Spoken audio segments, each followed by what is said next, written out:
Hey, that beat here. Today we're talking about amplitude and envelopes. In the last episode, we said that modulation is controlling parameters remotely via control voltage. Over the next few episodes, we'll explore what that actually means, starting with amplitude modulation. If you remember the example from the last episode, we controlled an oscillator's pitch remotely via an LFO. Today we'll be doing something similar, but controlling the output level of an amplifier, with the goal of creating articulation. Articulation is the way a note is played, from onset to ending, and this includes its interactions with neighboring notes, so whether it's legato or staccato or anywhere in between. For sound designers, amplitude modulation is a huge part of articulation, and our primary tool is the envelope generator. Envelope generators create shaped control voltage, and they do this with 4 parameters: attack, decay, sustain, and release.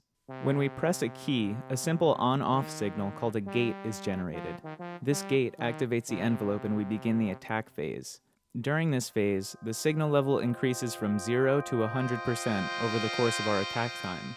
A long attack time means slower growth, whereas a short attack time means rapid or even instant growth. After we've reached the peak, we enter the decay phase, in which we descend from 100% to our sustain level. A long decay time means a long descent. A short decay time, a short descent.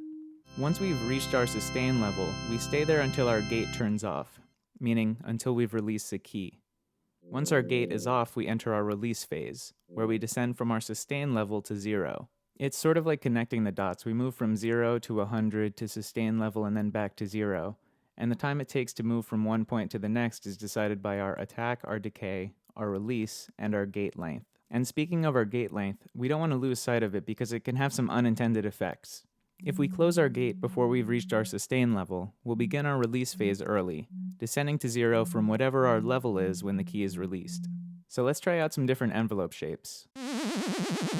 Here we have an organ-style envelope.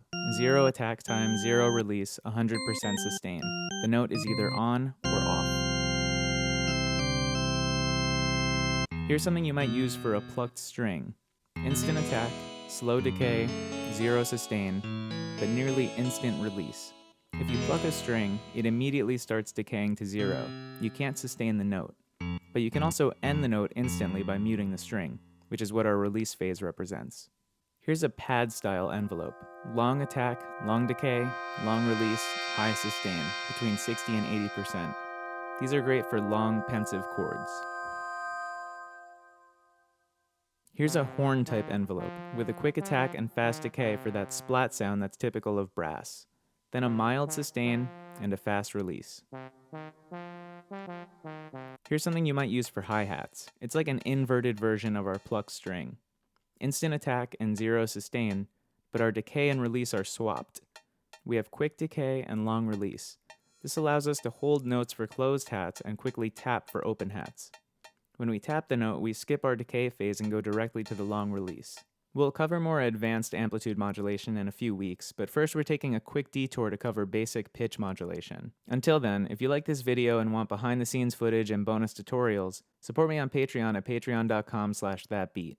This week we're creating evolving textures using multiple envelopes to crossfade between different timbres. As always, I'm That Beat, and this has been Synth Fundamentals. Thanks for watching.